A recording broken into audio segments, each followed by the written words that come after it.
Nzenfa chenjoyo chimanyi vamu byokwekunyanga nzenfa chenjoyo chilina webale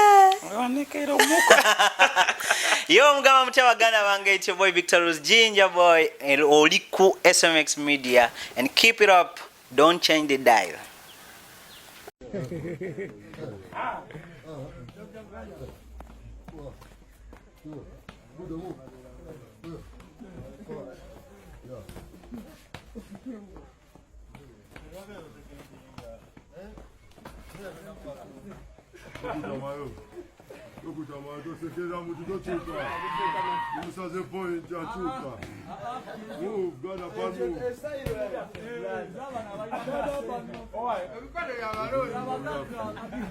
Nobody say.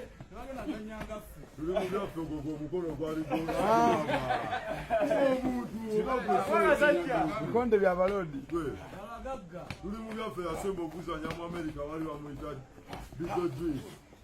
Bidodis wa mulabako.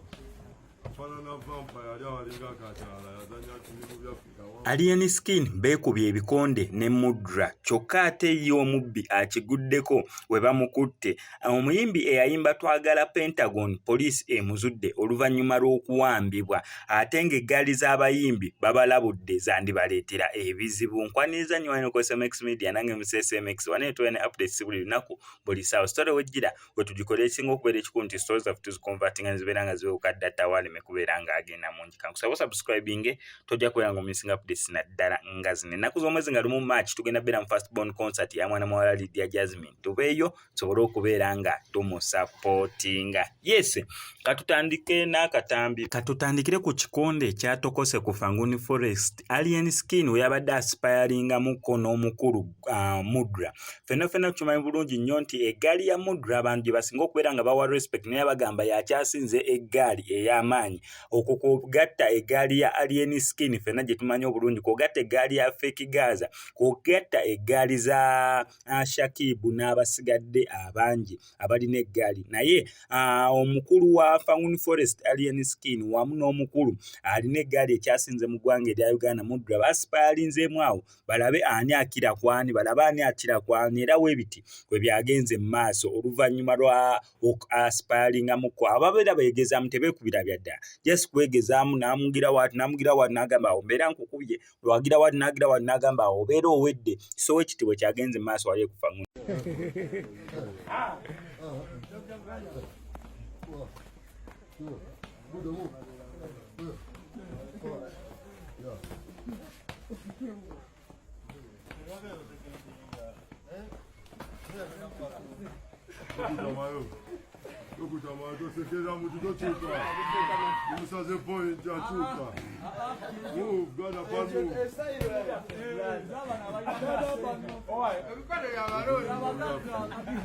Nobody say.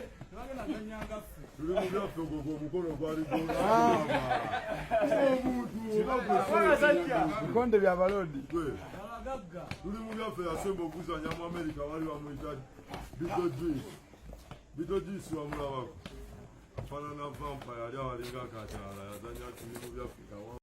Eyo nga tuvuddeyo nno Alien Skin yandiwangulirwa obwa presidential advisor okusinziira ku magezi gatandise okubeera ng'awa omukulembeze w'eggwanga lino erya Uganda.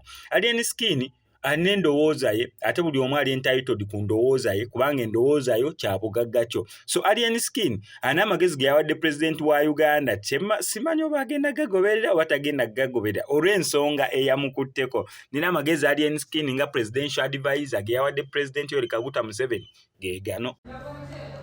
Akalowoozo k'olunaku nga kagenda eri omukulembeze eggwanga. Sebo Mr. President, emmotoka zo nga nnyingi zitutataganya ffe bakozesa ekkubo tuba tulaziweddeo nga tezinaggwayo netwekika mu konvoyi yo olumu ne batusiika amafuta zinywa mangi. Kati akalowoozo kenkuwa oba amagezi genkuwa ssebo, lwaki togulamu olumu tulaini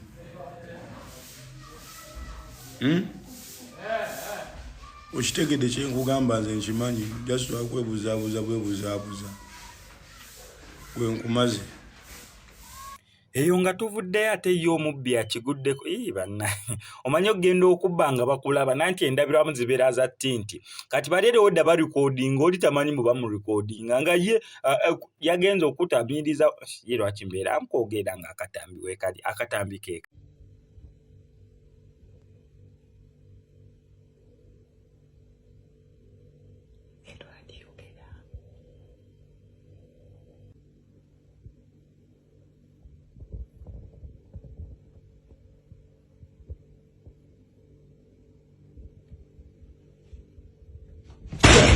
Omubbi!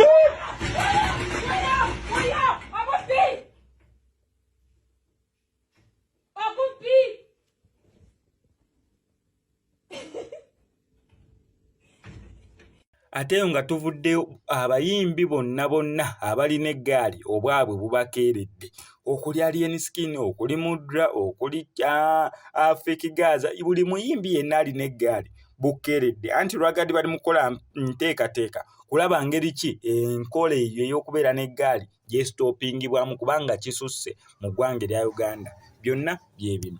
Eggaali zisusse abantu balina kye bayita eggaali nga n'abantu babiri abalitambulirako bireesemu entalo ndoza mbedde mbiraba abantu beekuba abantu betta yaliwo kedda walingawo Firebase walingawo Gagamero walingawo Lion Island naye abantu ne bajja nga babikivaako ekyo so kigenza kikropinga up babyeko yabadde mu bende eya Frangon bakubye Alien Skin obukiku abantu ne bagenda mu eggaali ye neegenda mu bantu.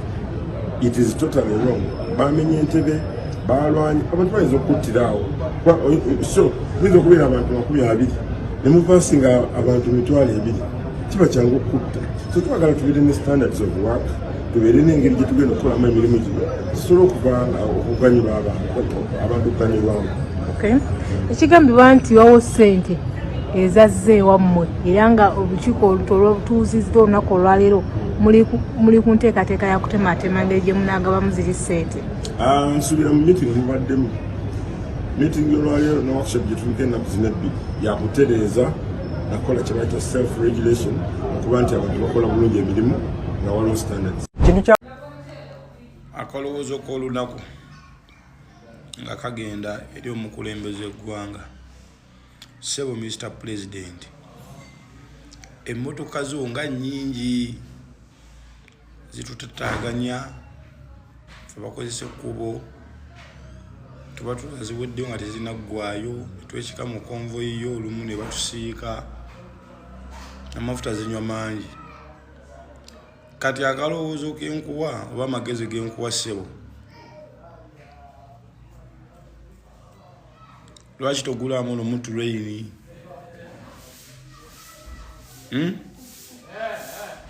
Okitegedde kye nkugamba nze nkimanyi just lwakwebuzaabuza bwebuzaabuza bwe nkumaze.